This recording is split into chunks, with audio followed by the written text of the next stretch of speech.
Então vamos lá, gente. Falar de um tema que eu adoro, um tema que a gente discute muito pouco, né? Menos do que o necessário, que é o pH salivar. Pois é, daí tá aqui lembrando que quem quiser ajudar a divulgar esse tema, manda o aviãozinho indicando a live para algum colega, tá?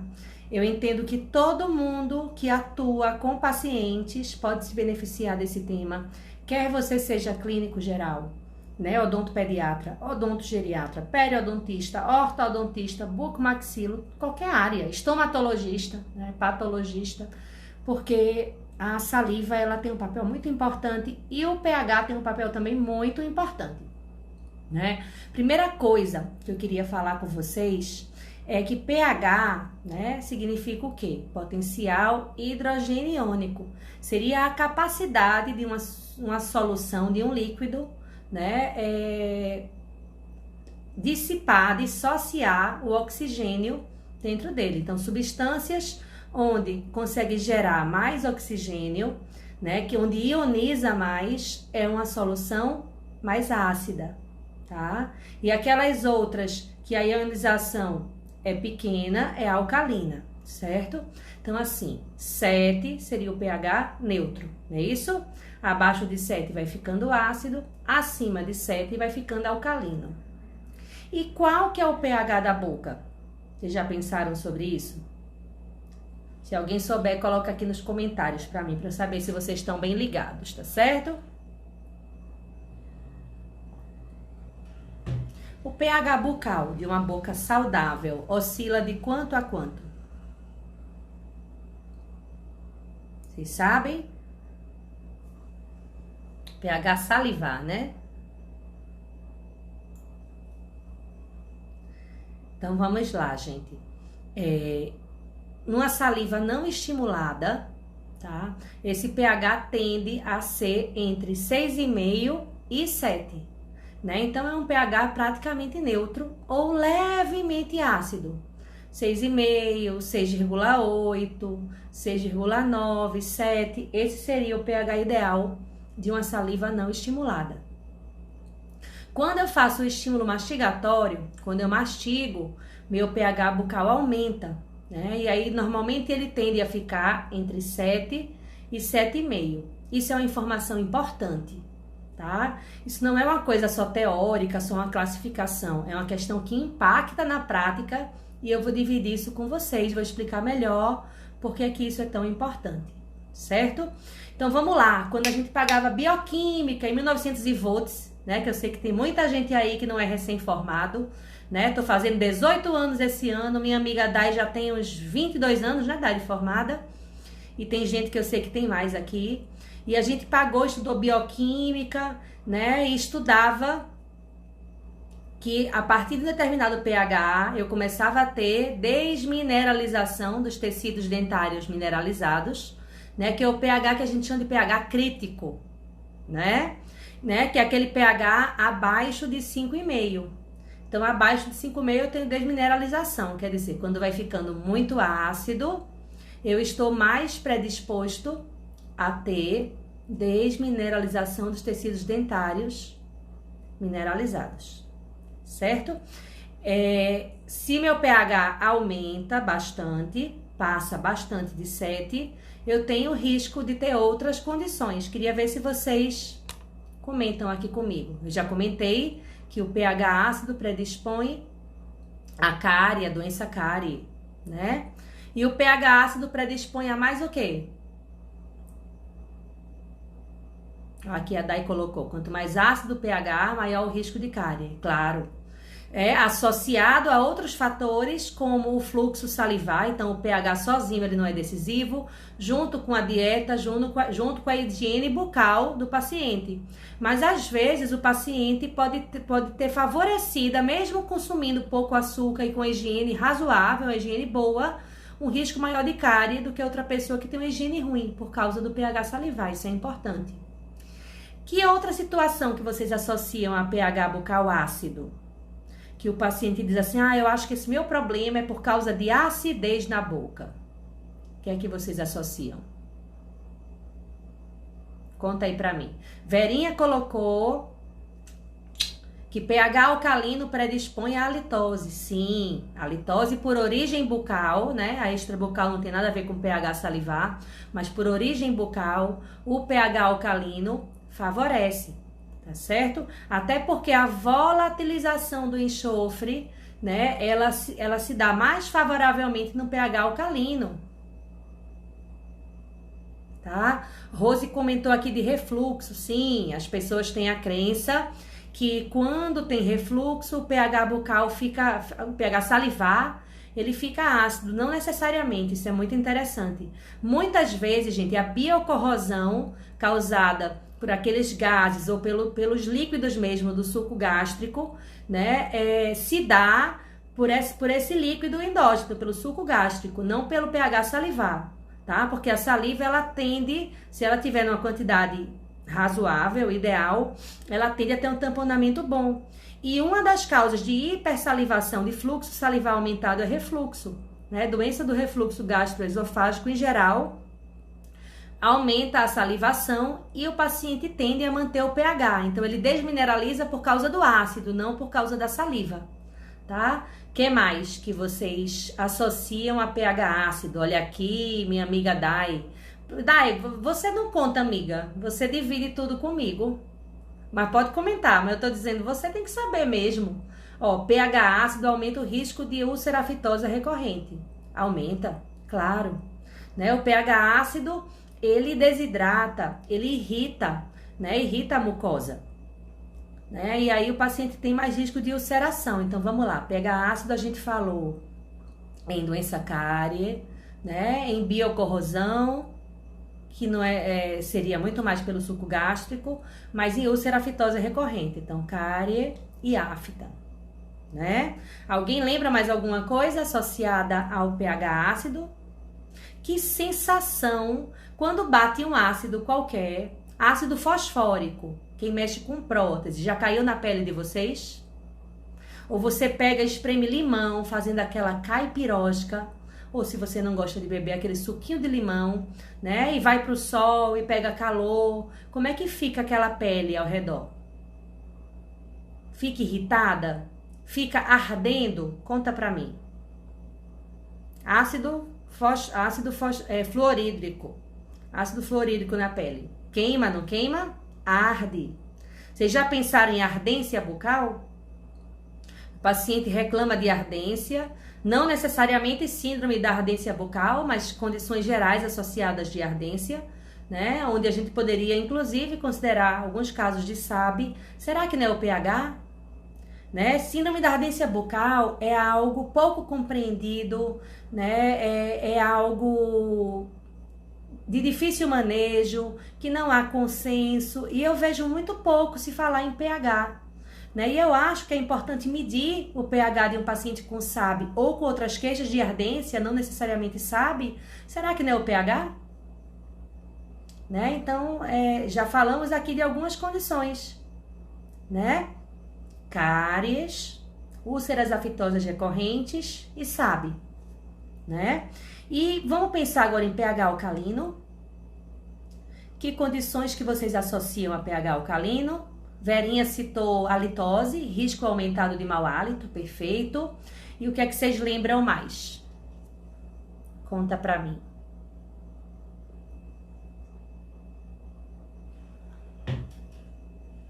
pH alcalino. Aquela formação acentuada de cálculo dentário, né? Percebem? Aquele paciente que a gente raspa e, a despeito dele ter uma boa higiene, algum tempo depois, aquele paciente muitas vezes está cheio de cálculo no terço inferior anterior, né? Especialmente na saída das glândulas salivares. E aí, às vezes, o paciente diz assim, eu tenho uma tendência, né? E às vezes até cisma que é da saliva, e a gente precisa medir, porque de fato, uma saliva alcalina favorece ao acúmulo de cálculo, caso o paciente tenha biofilme. Se o paciente não tem biofilme, vai formar cálculo como? Certo? Então, eu acho que é importante a gente medir para desmistificar. Para dizer, seu pH deu alcalino, de fato, então no que deu alcalino, seu controle de biofilme vai ter que ser melhor ainda, ou se o pH deu normal, o pH salivar deu normal. Esse cálculo não é só por causa do pH, né? Esse cálculo é primordialmente por causa do seu controle de biofilme que está falhando. Mas se você falar isso de boca, o paciente não vai te dar muita corda. Se tem algum paciente aqui me ouvindo, né? Eu acho que hoje em dia, na era do Google, né, a gente é muito São Tomé, vê pra crer. Se você pega, mede o pH, que eu já vou conversar com vocês sobre isso, e mostra para o paciente, a gente mata a cobra e mostra o pau, né? Assim que fala, São Tomé, vê pra crer, não é isso? Deixa eu ver aqui os comentários. Patrícia Meriger colocou aqui o cálculo, perfeito. Rose, vou falar, certo? Sobre modificação de pH. Cris, diabetes, pH mais alcalino, eu não tenho esse conhecimento, tá? Posso não estar ciente, né? Até se você tiver alguma coisa sobre isso, passa para mim. O que eu sei do diabetes é que na saliva o diabético tende a ter mais glicose, o que pode inclusive aumentar o risco de cárie, certo? Então, do diabético, né? E que pode alterar o paladar, né? A presença tanto de glicose como de cetonas, de corpos cetônicos, decorrentes da cetose, da síndrome metabólica que o diabético tem, certo? Mas não tenho conhecimento sobre diabetes em relação a pH alcalino, não. Então, vamos lá? pH alcalino, a gente lembrou de halitose e a gente lembrou de cálculo. Vocês lembram mais de alguma coisa?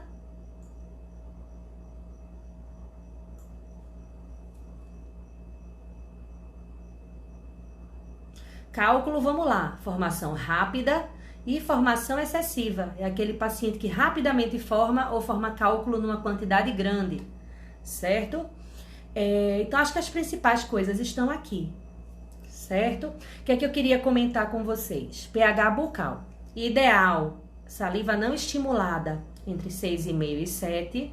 Saliva estimulada por estímulo mastigatório entre 7 e 7,5. O pH tende a ficar levemente alcalino, né? E sempre em qualquer margem perto do neutro. Abaixo de 5,5 eu começo a ter desmineralização e é o pH crítico, né? E na prática, eu só vi pH até hoje variar entre 5 e 9, pH salivar, tá? Nunca vi relato na literatura, é uma coisa que se fala muito pouco a respeito, né? A gente tá escrevendo um artigo, né, sobre pH salivar, tá certo? Então, se fala muito pouco a respeito, porém, nas nossas experiências, nas nossas medições de pH, que muitas vezes são diárias, né, na clínica, eu só vi pH variar, salivar entre 5 e 9. Nunca vi abaixo de 5, nunca vi maior do que 9.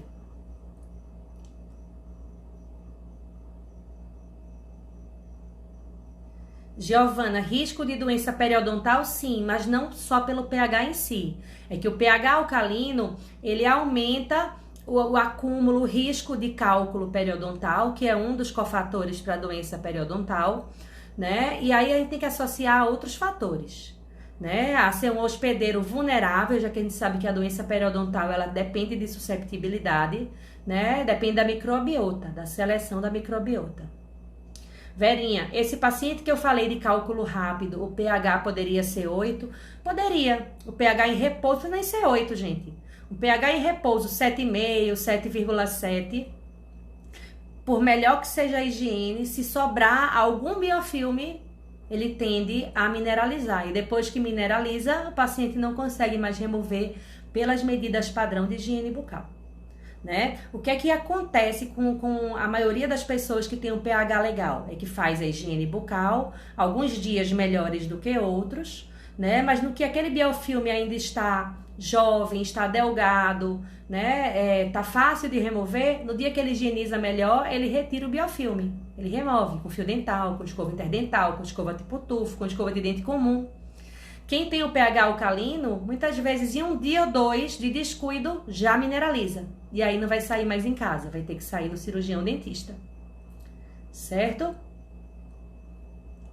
Maria Bernadette explica o que queres saber sobre pH, tá certo? Que a gente falou um bocado de coisa sobre pH, tá certo? Então, lembrando, pH de saliva não estimulada entre 6,5 e 7, de saliva estimulada entre 7 e 7,5, abaixo de 5,5 já tenho desmineralização, mas não só abaixo de 5,5, tá? Porque abaixo de 5,5, gente, é na região interdental e nas cicatrículas e fissuras. Mas às vezes uma saliva de 6, de 5,8 na região interdental, quando as bactérias liberam ácido, aquele pH fica crítico. Então eu queria também que vocês entendessem isso. Não sei se eu fui clara. A gente fala assim, o pH crítico é 5,5. Você faz, Cecília, então a saliva do paciente tem que ser 5,5? Não.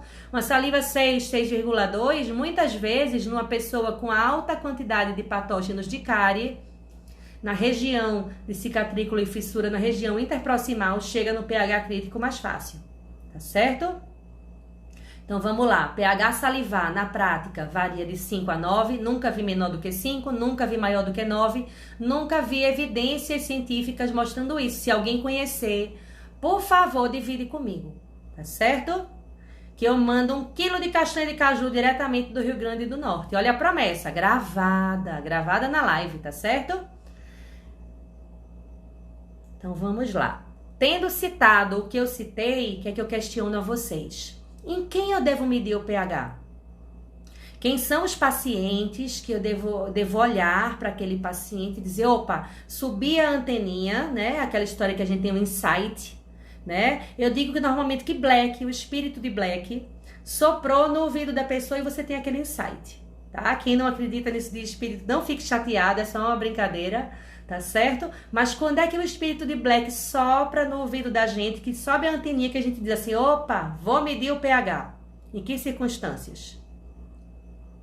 Vamos lá? Paciente com alto risco de doença cárie, com alto risco ou com história, né? Aquele paciente que foi para mim, eu fiz uma restauração, observei mancha branca, orientei higiene, passei, né, prescrevi flúor, se foi o caso, fiz um controle, e quando você vê, o caso está piorando, né? A doença cárie está piorando, ele está com mais manchas brancas do que o que você registrou. Obviamente que a gente vai olhar todos os outros fatores, inclusive consumo de açúcar, fluxo salivar, não só pH, mas em qualquer pessoa com a história cárie, eu preciso medir o pH. Beleza. Khaled Baradani tá aqui, falou em halitose. Beleza. Paciente que fala, doutor, eu tenho mau hálito. Ou paciente que você percebe mau hálito. Tá certo? Precisa medir pH. O que mais?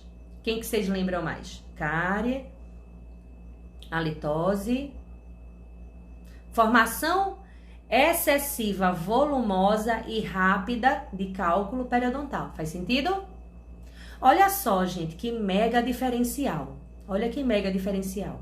Paciente é seu paciente, daquele que retorna periodicamente, você raspou, fez um tratamento periodontal, alisou, né? Fez aquela bela profilaxia, orientou a higiene, usou um evidenciador de placa que a gente indica que você use, né, no paciente, e às vezes 3 meses depois o paciente volta cheio de cálculo, cheio.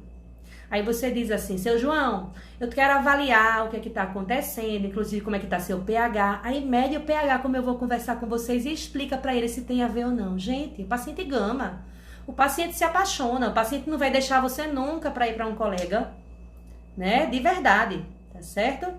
Não é brincadeira não, é verdade. Certo? Então, formação volumosa ou rápida de cálculo, medir pH. Olha só que coisa genial. Centro Medodontológico Sobreira. Paciente que fez cirurgia bariátrica. Show! Maravilhoso. Deixa eu colocar aqui na minha lista. Vocês veem que a gente sempre tem contribuições importantes de colegas. Agora sim, só o fato de ter feito bariátrica não justifica ter que medir o pH. Porém, os pacientes bariátricos, eles têm um risco maior de refluxo, especialmente no pós-operatório inicial, né? Que ele come e fica pleno, o volume do estômago acaba enchendo, né? Até a parte de cima, até a parte mais superior do estômago, e o risco de refluxo é maior, né? Então, pessoas, não só os bariátricos, mas as pessoas com alterações gástricas, né? Com alterações gástricas, especialmente que estão com biocorrosão, e a gente às vezes precisa saber se é só a erosão ácida associada, a biocorrosão associada ao suco gástrico, ao consumo de bebidas e alimentos ácidos, ou a saliva também está contribuindo. Por quê? Porque paciente com biocorrosão, eu preciso atacar todas as frentes. Preciso encaminhar para o colega gastroenterologista para avaliar e tratar em conjunto, certo? Preciso orientar a alimentação do paciente em relação ao consumo de alimentos ácidos, gaseificados e geralmente, idealmente, tratar esse paciente em conjunto com o nutricionista ou com o nutrólogo e preciso avaliar também se a saliva dele não está com pH alterado. Que mais? Doença Denis, isso é fantástico. Gênio, é verdade.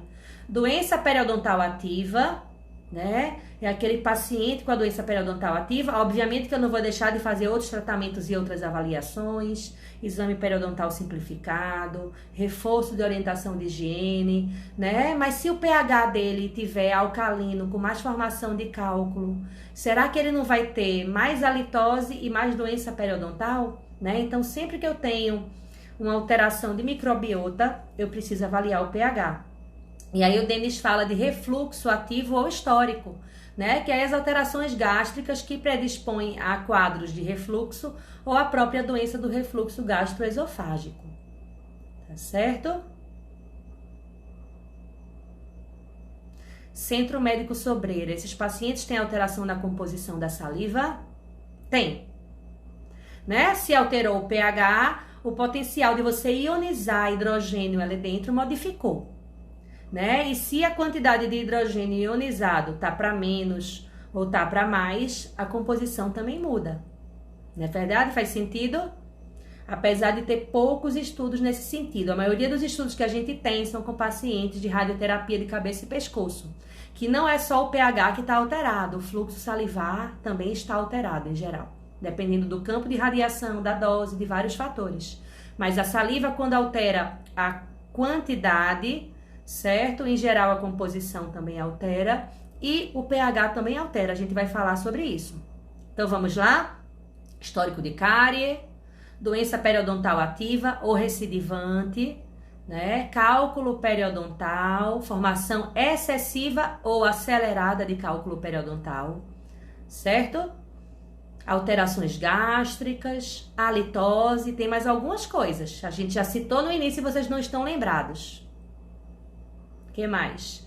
Pacientes com queixa de xerostomia, o paciente queixa de boca seca, né? E a gente vai fazer a avaliação completa, avaliação salivar, fazer a cialometria, mas precisa medir o pH, certo? E o paciente quando a gente mede, que observa que tem hipocialia ou hipossalivação. Então, aí não é a queixa, né? Não é o sintoma, é o sinal. Né? A xerostomia, a sensação de boca seca, é como o paciente sente. O que eu verifico é a hipocialia ou hipossalivação. Deu quantidade reduzida de saliva, preciso aferir o pH. Porque normalmente quando a quantidade altera, a qualidade também altera.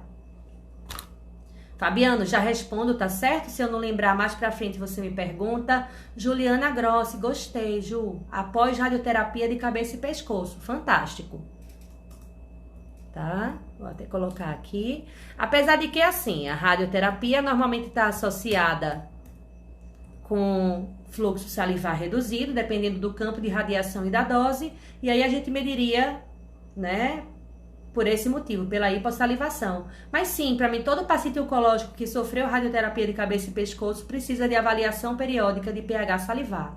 Flavinha, ardência bucal, show. Que mais? Pensar em alguma doença, doenças autoimunes associadas à alteração de quantidade salivar. Cita aí essas doenças. Cita a principal para mim. Alguém lembra?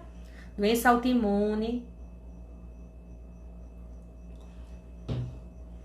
Que o paciente tem xeroftalmia, olho seco, xerostomia, boca seca, e pode ter outros sintomas, né? Isso daí é só a ponta do iceberg. Olha aí, Taizinha, Cláudia Macário, Simone Quadros. Gente, Jogren, sim, mas não só Jogren, tá certo? Eu acho que a gente valoriza muito Jogren e esquece que eu tenho outras doenças autoimunes que podem ser associadas a hipossalivação e saliva diminuiu de quantidade, preciso medir pH, certo? Sarcoidose, a amiloidose, tá? Outras doenças autoimunes que podem ter Sjögren secundária, como lúpus, como artrite reumatoide, né? Mas sarcoidose e amiloidose são muito associadas à redução salivar, tá certo? Então, a gente precisa avaliar, na verdade, toda e qualquer condição associada à hipossalivação. Aí vem hepatite, AIDS, né? A doença AIDS ativa, perfeita Val, lúpus, né? Qualquer doença que eu tenha um risco maior de alteração salivar, devo medir o pH. Porque sempre que... se vocês saírem daqui sabendo isso, certo? Uma das coisas que vocês saírem sabendo que eu fico feliz é sempre que a saliva altera a quantidade, em geral, a qualidade vai estar alterada também, tá? Que mais? Hipocialia, xerostomia, ardência, halitose, alterações gástricas, qualquer doença associada à hipocialia, doença ou tratamento, certo? E aí um tratamento que a gente às vezes esquece, quando a gente faz a anamnese do paciente, aí o paciente diz assim, doutor, eu tive câncer de tireoide. Aí você faz, e qual tratamento que o senhor fez? Doutor, eu fiz iodoterapia. Aí você faz, ufa, que bom, não foi radioterapia de cabeça e pescoço. Mas para quem não sabe, a iodoterapia, ela pode deixar sequelas em glândulas salivares, pode levar inclusive à hipofunção irreversível de glândulas salivares. Tá? Vocês estão me vendo ou a imagem continua travada? Doença de Crohn, estomatite urêmica. Perfeito, Juliana Gross, estomatite urêmica. Estomatite urêmica associada à ureia excessiva na saliva e, em geral, o paciente renal crônico, né, ele tem um pH salivar mais alcalino, por isso que, inclusive, ele tem tanta predisposição à doença periodontal e à formação de cálculo. Né? Então, vocês captaram a lógica, né? Poderia medir em todo mundo? Poderia, gente. Por que não, numa consulta de primeira vez ou no retorno semestral do paciente da gente, a gente não medir o pH? Vai custar menos de R$1, certo? Vai custar 70 centavos uma aferição de pH, vai durar 15 segundos, é simples, indolor, não invasivo, né? Fácil de interpretar. Por que não fazer? Né? Então eu sugeriria que a gente encare isso como rotina e a gente vai agregar valor. Não estou falando essa coisa que o pessoal fala hoje de agregar valor como uma maneira de cobrar caro do paciente, não é isso não, de maneira alguma. Vai agregar valor porque a gente vai fazer diagnóstico precoce, prevenção. Eu vou descobrir antes de ter sinais e sintomas bucais. Antes de ter ulceração aftosa recorrente, antes de ter lesões de mancha branca de cárie, né? Antes de ter ardência bucal, eu posso aferir o pH e caso dê alterado, eu vou chegar para o meu paciente e vou dizer, precisa avaliar melhor. Não vamos deixar isso para depois, não vamos empurrar isso com a barriga não, porque esse pH alterado pode levar a problemas bucais. Olha que bacana. Né? Então aqui você está agregando qualidade de saúde. Tá? Ana fala do tabagista. Não tem o relato de tabagismo estar associado à alteração de pH, mas tabagismo em geral está associado à hipossalivação, né? E aí a gente precisa avaliar sim, se ele tem hipossalivação. Cris, tem uma paciente que fez iodoterapia. Ela falou que a médica falou que não tinha nenhuma relação.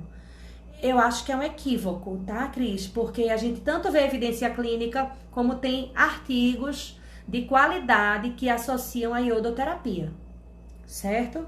Então, não é bem por aí, não.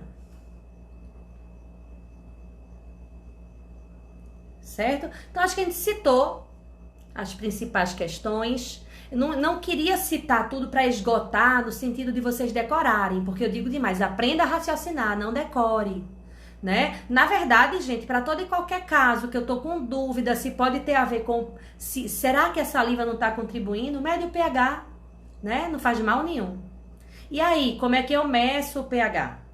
Né? Renata agora há pouco perguntou, e aí, Cecília, que horas a gente mede o pH? Antes de fazer a cialometria ou depois de fazer a cialometria? Né? Eu digo que a gente faz durante. Eu vou colher a saliva de repouso do paciente, a saliva não estimulada. E assim que eu colher, no primeiro momento, eu vou medir o pH. Certo? Já vou dizer como é que a gente mede. E por que é que eu não meço o pH salivar daqui a 15 minutos? Vou medir fio, vou medir fluxo, vou medir turbidez, coloração, vou medir as características da saliva e vou medir o pH por último. Porque, gente, a saliva é rica em mucina, que é uma proteína, que tem enxofre na composição, né? Na verdade, essa proteína, a mucina, quando ela se degrada, né, que a saliva modifica, então a saliva recém-colhida é diferente de uma saliva com 10 minutos de colhida, isso é importante. Se eu medir o pH daqui a 10 minutos, ele vai dar mais alcalino do que o padrão. Eu e a Dai já fizemos esse teste, né, Dai? Medimos uma saliva recém-colhida, aí não estimulada, aí a gente foi medir a saliva estimulada por estímulo mastigatório, mediu o pH, depois pegou uma fitinha nova e mediu aquela primeira saliva. O resultado vai dar maior do que a primeira medida. Por isso que eu digo, primeira coisa quando a gente faz cielometria sempre é medir o pH. Primeira coisa de todas, certo? Porque turbidez não vai mudar muito, coloração não vai mudar, né? O fluxo vai mudar muito pouco, vai evaporar para o ambiente, mas não numa velocidade tão grande, mas o pH muda, certo? Então, primeira coisa quando eu colho a saliva é medir o pH. De rotina, eu colho na saliva não estimulada e na saliva estimulada. Avalio nas duas o pH. E avalia com o que, Cecília? Avalio com fitas de pH, fitas indicadoras de pH, certo? Tem fitas reguladas de meio e meio, como assim? 5, 5,5, 6, 6,5, 7, 7,5, até 9. Essas seriam as melhores, mas é muito, muito difícil de achar no Brasil. O que a gente acha mais é uma fita que vai de 0 a 14, certo? Então essa fita, lembra que eu falei que só varia de 5 a 9? De 0 a 5 não vai ser útil para mim.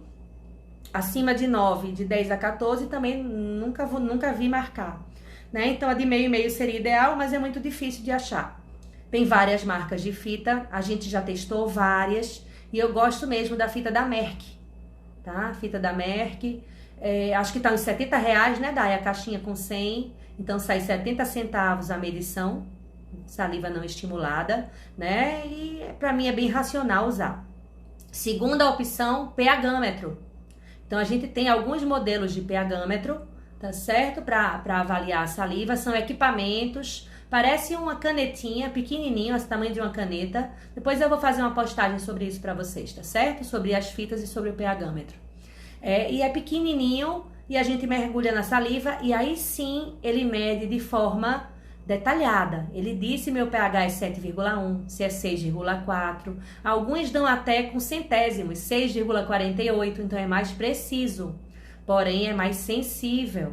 Tem que estar calibrado o instrumento. E nem todo mundo domina a técnica e tem paciência de calibrar. Eu adoro calibrar pHmetro, né? Quem já fez mentoria comigo, quem já fez curso sabe que eu gosto. Mas nem todo mundo tem paciência. A Dai desistiu, né, Dai, de calibrar pHmetro. Deixa eu ver aqui o que tem de pergunta. Não medir o pH depois do estímulo com cialogogo gustatório, porque vai dar alterado. Sim, Luciano, sempre, querido. Quando eu estimulo a salivação com cialogogo gustatório, como suco de limão, como ácido cítrico, não faz sentido medir o pH, porque eu não vou estar medindo o pH da saliva. Eu vou estar pedindo o pH da saliva junto com essa substância que eu botei, que é ácida, não tem significado clínico nenhum. Gente, se eu falo demais para colega, para aluno, para paciente, toda e qualquer coisa, todo e qualquer exame complementar, ele só faz sentido se ele agregar algo à minha prática, se ele influenciar a minha decisão. Medir o pH porque eu medi e não vou fazer nada com aquilo, não vale de nada. Mas medir o pH, deu alterado e eu orientar o paciente da melhor maneira, vai mudar tudo, concordam? Então, o que adianta medir o pH depois de botar ácido cítrico? Quando é que eu meço? Não estimulada, que seria em repouso, e estímulo mastigatório, que são os silicones que o paciente mastiga. Cecília, mas aí são duas fitas, eu não vou gastar só 70 centavos, vou gastar R$1,40, só quero usar uma. Se eu tiver que escolher, que horas eu uso? Repouso, não estimulada. Por quê? Porque a saliva não estimulada é a mais importante. Porque é a saliva basal, é a saliva que a gente passa boa parte do dia. Faz sentido para vocês? Se faz sentido, bota um sim, bota assim, amém, para eu saber que vocês estão aqui comigo, viu? Então, assim, a saliva não estimulada ela é a mais importante porque é responsável pela homeostase, pela lubrificação dos tecidos bucais durante o dia, pela neutralização do suco gástrico, né? Já que o suco gástrico é bem mais ácido do que a saliva, e é ela que é a mais importante de medir, tá certo? Aline, e quando a quantidade de saliva colhida é tão pequena que não dá para molhar a fita? Já vi demais, Aline. Aí não mede, minha flor. Infelizmente não mede, né? E tem que investigar melhor porque que a saliva tá tão pouca. A gente vai falar mais sobre hipocialia, tá certo? A gente mede quando é possível. Olha aí, tô gostando dos sims, do amém. Tô adorando. Certo? Então, assim, posso usar fita, é o mais prático, é o mais simples, né? Porém, as fitas de pH dependem de um olho afiado. Tem pessoas que têm muita dificuldade de usar fita de pH. Vocês sabem especialmente quem? E eu não estou sendo sexista nem preconceituosa, mas quem tem mais dificuldade de enxergar cores? Homens ou mulheres? Porque mulher diz que tem azul celeste, azul royal, azul turquesa, azul marinho. Homem é tudo azul, com algumas exceções. É ou não é? Gente, isso é fisiológico. Os homens têm diferenças anatômicas reais na composição, na distribuição dos cones e dos bastonetes. Tá certo? Que são aquelas unidadezinhas dos olhos que enxergam as cores. Então, os homens enxergam menos cores, isso é fato. Certo? Então, os homens têm mais dificuldade de avaliar a fita de pH, sim. Porém, conheço vários alunos e colegas homens que conseguem avaliar bem. Na real, é treino, né? Tem paciente que a gente mostra para ele olhar o pH com a gente, ele diz, doutora, eu não tô vendo diferença não, mas eu confio na senhora. Tem paciente que às vezes na primeira sessão assiste, na outra já consegue acertar a cor quando a gente vai olhar, né? Deixa eu ver o que vocês estão comentando aqui. A Jaiô, gostei, tô quase Carlinhos Brown aqui. A gente treina com maquiagem? Treina, com certeza. Mas é verdade, gente, a história dos cones e bastonetes é verdade. Tá? Tem muita coisa que é cultural, mas a questão da cor não é só cultural, não. É uma questão fisiológica, é uma questão anatômica, certo? Mas treinando os olhinhos, gente, tudo na vida é treino. Persistência leva à excelência. Repitam esse mantra. Quando vocês quiserem desistir de uma coisa, aí vocês ficam. Persistência leva à excelência. Persistência leva à excelência. É ou não é? Persistiu na blitz. Quem tiver dificuldade de avaliar a cor do pH, afia o olhinho que chega na excelência. Luciano, virou uma live feminista. Virou não, querido, temos direitos iguais. Certo? Então, assim, posso usar fita indicadora, mas a colega bem lembrou que eu tenho uma quantidade mínima de saliva para ser possível. E o pH-metro, gente, é aí que eu tenho uma quantidade mínima. Da minha experiência, eu tenho que ter pelo menos um montante de 1 ml de saliva para medir com o pH-metro. Uma coisa legal, a colega falou assim, e quando a saliva é tão pouca que não molha a fita, o que é que a gente pode fazer? A gente pode pedir para aquela paciente dar um copo d'água natural, pede para ela bochechar, para ela engolir, fica um tempinho ali, manda para a sala de espera, né? Ou pede para ela chegar alguns minutinhos antes, tomar uma água para lavar a boca e passar 15, 20 minutos sem deglutir a saliva, tá? Deixa o paciente sem deglutir e você mede. E tem situações que a gente mede diretamente na boca, mede em loco, certo? Não é o ideal, porque em tese, gente, as fitas de pH, elas não foram feitas para utilizar em tecidos humanos, para colocar dentro da boca, porque ela tem um reagente ali e, teoricamente, é plausível que possa, em algumas pessoas, causar uma reação, certo? Porém, em 2008, comecei a avaliar pH salivar, daí deve ter começado até antes, né? Então já são alguns anos avaliando saliva, nunca vi uma fita de pH na boca dar problema em alguém. Então a gente pode sim medir diretamente na boca, certo?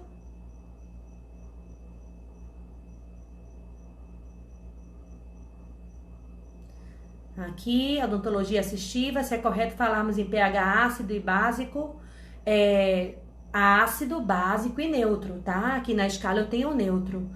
pH alto e baixo é relativo. Eu compreendo quando alguém diz que o pH alto é alcalino, pH baixo é ácido, né? Mas não seria a melhor terminologia, não.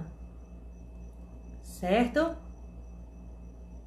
Essa era uma dúvida minha, se pode colocar a fita diretamente dentro da boca. Pode, certo? Pode sim, a gente coloca de rotina. Agora sim, tem que saber como fazer. Por quê? Porque às vezes você bota só na região das glândulas submandibulares e sublinguais, e o pH que está acumulado ali muitas vezes é diferente do pH que sai da parótida. Por isso que quando eu colho a cialometria no pote, que no final do exame, durante o exame de repouso, o paciente baba, né, deixa a saliva fluir, escoar, e no final ele cospe, eu tô medindo da saliva total, da saliva que tá em toda a boca. Então é sempre mais rico medir no coletor, tá certo? Mas pode medir na boca sim. Tá? Flavinha, da mesma forma, eu não entendi o que você quer saber, da mesma forma. Né? Quando eu meço diretamente na boca, eu não consigo separar a medida do pH da saliva não estimulada para a saliva estimulada. E isso é muito importante no diagnóstico para eu saber qual glândula que está funcionando ou não. Certo? Por quê, gente? Isso aqui é bacana. Deixa eu dividir isso com vocês. Quando eu mastigo qualquer coisa, mastigo granola, castanha de caju, batatinha palha, cana de açúcar. Quem já mastigou rodete de cana? Delícia, né? Quando a gente mastiga, que a gente estimula o músculo masseter, né? Esse músculo que vem daqui pra cá, eu faço um ordenha na glândula parótida. E com isso, ela elimina a saliva que tá dentro e aumenta a produção de saliva.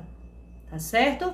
E aí, gente, a saliva produzida pela parótida, ela tende a ser mais alcalina, porque a parótida, ela produz uma saliva mais rica em bicarbonato. Deus, quando fez o homem, ou o universo, como queiram, quando fez o homem com 3 pares de glândulas salivares maiores, sendo que a parótida, ela tem um potencial maior de produzir saliva rica em bicarbonato. E a saliva rica em bicarbonato, ela é o quê? Ela é ácida ou ela é alcalina? Ela é mais alcalina. Certo? Então, quando eu meço o pH da saliva não estimulada, que mede primordialmente submandibulares e sublinguais, e depois eu meço o pH da saliva por estímulo mastigatório, eu estou avaliando primordialmente as parótidas. E aí, gente, o pH por estímulo mastigatório, ele tem que ser mais alto, idealmente mais alto do que a saliva estimulada. Certo? Ou do que a saliva de repouso, perdão. pH da coleta por mastigação tem que ser maior do que o da coleta em repouso. Colhi em repouso, deu 7. Colhi mastigando, deu 7,5. Isso é um dos sinais que a parótida do paciente está funcionando. Pensa comigo se faz sentido. Colhi em repouso, deu 7. Colhi mastigando, deu exatamente 7. O que é que eu posso suspeitar aí? Vocês entenderam? A anteninha vai subir, eu vou dizer assim, meu Deus, será que a parótida do meu paciente está funcionando? Já que a parótida produz uma saliva mais rica em bicarbonato? Legal? Deixa eu voltar aqui para os comentários de vocês. Medicamentos de uso contínuo mudam o pH salivar do paciente? Podem mudar, Verinha. Eu não tenho uma estatística que comprove isso, mas é possível sim. Tá? Especialmente porque eu costumo dizer que a saliva é sangue filtrado, numa linguagem muito simples, e alguns medicamentos podem ter até a dose medida pela saliva. Você pode fazer até teste antidoping na saliva. Então, se a sua substância está sendo eliminada ali, pode modificar sim a composição da saliva. Quem não tem uma das parótidas muda, gente, pode mudar. O que eu costumo dizer é que glândula salivar, ela não é estoque, ela é fábrica. Vocês já ouviram isso? Glândula salivar não é estoque, é fábrica. Você às vezes perde uma parótida, mas a outra parótida pode compensar, certo? Se a pessoa tem saúde, se tem estímulo constante, pode compensar. Então, não necessariamente quem perde uma parótida fica prejudicado. Porém, quando eu tenho alguns pacientes que perderam a parótida por qualquer motivo, ou que tem ausência congênita da parótida, né? Então, esse paciente vai ter normalmente menos bicarbonato na saliva, o tampão salivar dele é prejudicado, e aí é um paciente que eu chego e que eu digo assim, ó, depender de mim, você não vem aqui só de 6 em 6 meses, não. Você vem trimestral. Por quê? Porque seu risco à doença cárie é maior. E aí eu prefiro ver você mais vezes, pra gente fazer diagnóstico precoce e prevenção. Vejam só como é que a gente tá usando o pH a favor da saúde do nosso paciente. Flavinha, a técnica intraoral é a mesma para pedir o pH, eu já vou falar de pH lingual, tá certo? Aline, comecei a medir de todo o paciente. Nessa paciente de quebra, identifiquei quadro de hipocialia. Ela mesma se espantou e reconheceu que tem xerostomia. Paciente jovem, cada dia mais comum. Estresse, gente, a gente não está no nosso melhor momento. O tempo tá difícil, né? Esse estresse, o excesso de informação, o excesso de telas, hábitos dietéticos inadequados, consumo, hidratação inadequada, consumo de termogênico, vários fatores, né, que reduzem a salivação e que podem alterar o pH.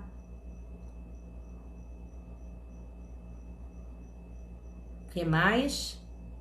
Hoje eu percebi uma paciente com queixa de cãibra na região do masseter em contato com alimentos ácidos. Bom, é importante ver se é no masseter ou se essa paciente não está com alguma alteração em glândula salivar, muitas vezes até um cálculo salivar, e quando consome alimento ácido pode ter desconforto, ou muitas vezes o alimento é muito ácido mesmo, o masseter contrai a glândula salivar e pode dar essa sensação, esse desconforto. Isso é importante de avaliar, certo? Mas vocês entenderam que a saliva de repouso é diferente da saliva por estímulo mastigatório? Porque a saliva de repouso predomina cerca de 70% das glândulas subs, como a gente chama, eu e a Dai, submandibulares e sublinguais. E por estímulo mastigatório predominam as parótidas. E as parótidas tendem a ter o pH mais alcalino. E eu vou usar isso ao nosso favor. Como é que eu vou usar isso ao nosso favor? Alguém já pensou sobre isso? Paciente com muito histórico de doença cárie. Paciente tem muita cárie, tem muita mancha branca ativa no esmalte. Ou tem cárie já com tecido amolecido. Eu vou ter que orientar a higiene, consumo de açúcar, corrigir quantidade de saliva, tudo isso. Mas eu posso estimular a produção de saliva por qual glândula que produz a saliva mais alcalina? Parótida. E se a gente estimula a produção de saliva pela glândula parótida, a boca do paciente vai ficar menos ácida, né? Então, a gente vai pedir para o paciente consumir alimentos mais duros, que causem mais desafio mastigatório, evitar purê, né? Excesso de purê, de risoto, de sopa, e comer comidas que façam com que ele mastigue mais, porque vai estimular mais a parótida. E uma solução fantástica é o uso de gomas de mascar sem açúcar, né? Já pensou dentista prescrever goma de mascar? Prescreve, mas tem maneiras de prescrever. Gomas de mascar sem açúcar, primordialmente aquelas adoçadas com xilitol, porque o xilitol tem propriedades antimicrobianas. E aí eu vou pedir que o paciente utilize algumas vezes ao dia essa goma de mascar sem açúcar, né? Porém, por um tempo limitado. Eu quero que ele use de 5 a 10 minutos. 15 eu já acho muito em termos de sobrecarga para o masseter e para a ATM. 5 a 10 minutos, 5, 6 vezes ao dia. E aí o pH vai momentaneamente ficar mais elevado, o que pode contribuir para o tamponamento da saliva, certo? Então, goma sem açúcar, de preferência com xilitol. O que mais? Se eu preciso de um pH mais neutro, o meu pH do meu paciente está muito alcalino, está bastante alcalino. É um paciente que está com formação excessiva de cálculo, com doença periodontal, com halitose, pH mais alcalino. O que é que eu faço? Eu vou estimular primordialmente as subs. Então, assim, gente, eu não consigo mexer no pH com um remédio. Com um remédio, eu consigo mexer estimulando, certo? Eu vou escolher qual glândula que eu quero agir para deixar aquela boca do paciente, a saliva, mais ácida ou mais alcalina. Então, alguém agora há pouco perguntou assim, como que eu modulo o pH? A gente só modula dessa maneira. Só modular pH não é suficiente.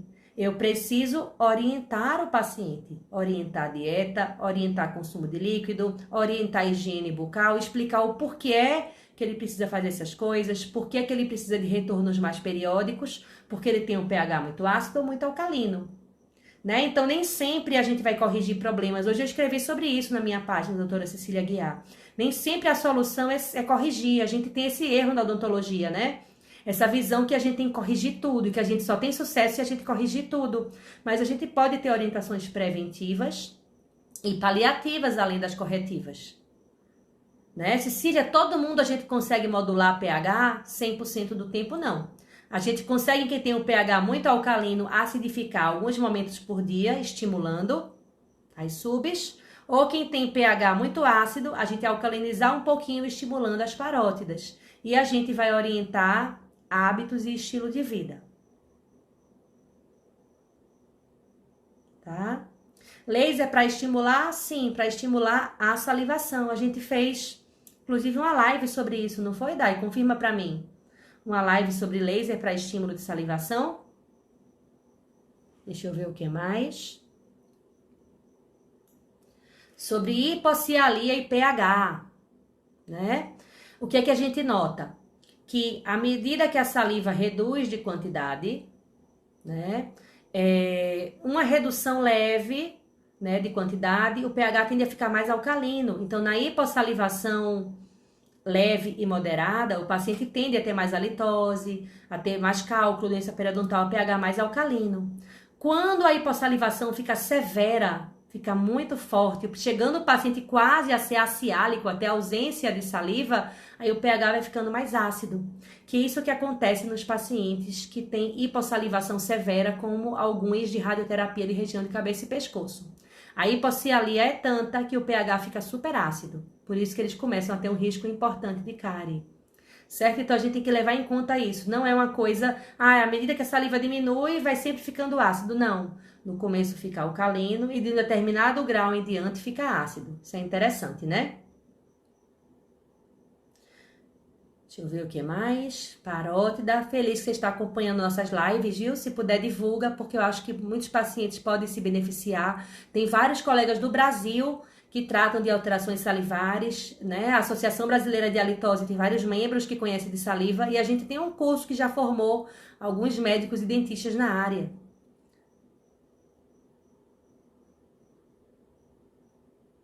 Os dedos não acompanham o pensamento, né, Luciano? Pois é.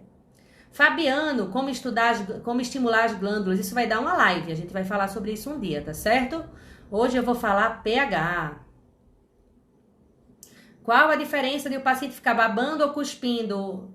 Bom, ele tem que babar durante, quando eu quero fazer a saliva não estimulada, porque se ele ficar cuspindo, ele vai estimular. E se ele fizer isso, ó meu masseter. Masseter é musculoso, né, gente? Se o paciente ficar cuspindo, ele vai estimular a parótida. E não é o que eu quero. Eu quero repouso, quero avaliar as subs. Quando eu mastigo e fico cuspindo o tempo inteiro, aí sim eu quero avaliar primordialmente a parótida, tá certo? Vocês entenderam direitinho? Eu gosto de dar o exemplo e às vezes até passar por ridícula, porque vocês entendem, meu objetivo é atingido. Bom, a gente tem mais 4 minutos de live. E aí eu queria falar um pouquinho sobre pH salivar e pH lingual. A gente pode medir o pH da saliva não estimulada, medir o da saliva por estímulo mastigatório, mas eu posso também medir o pH do dorso lingual. Como é que é isso? Pede para o paciente colocar o linguão para fora, coloca a fita de pH no dorso lingual e mede o pH do dorso lingual. Vamos pensar comigo? O que é para ter em cima da língua de uma pessoa? De uma boca saudável, com a microbiota em simbiose, uma microbiota em equilíbrio. É para ter em cima da língua saliva. E uma saburra fina, jovem, saburra não, tá, gente? Biofilme lingual é muito mais elegante, né, não? Biofilme lingual fino, jovem, recente, aquele que o paciente desorganizou na higiene lingual e ele forma devagarinho. É para ter praticamente saliva. Então, idealmente, o pH do dorso lingual é para ser igual ao pH salivar. Se eu meço o pH da saliva não estimulada e meço o pH do dorso lingual e dá igual, ótimo. Sinal de simbiose, de microbiota lingual em equilíbrio. Se eu meço o pH do dorso lingual e dá muito mais alto do que o pH da saliva, um pH mais alcalino, é uma microbiota que predispõe à formação do mau hálito, porque o biofilme lingual alcalino predispõe à evaporação, à dissociação daquele enxofre que fica volátil e que causa halitose. Então, medir o pH da língua é muito importante para quem trabalha com hálito, tá certo? Eu acho que era isso. Eu tenho um recado, quem quiser botar pergunta, bota, tá? A gente tá aqui para responder, tem mais 3 minutinhos para responder. Mas eu tenho um recado para vocês. Conta pra mim se vocês gostaram da live, se vocês gostaram desse tema de hoje, tá certo? E aí, gente, quem tiver interesse por esse tema, né, que for profissional de saúde, vai lá na bio, na página principal do curso Aguiar e Rocha, clica no linkzinho que tá lá, e o link é um link para preencher um formulário de uma lista de espera, uma lista de interessados em fazer curso de saliva com a gente.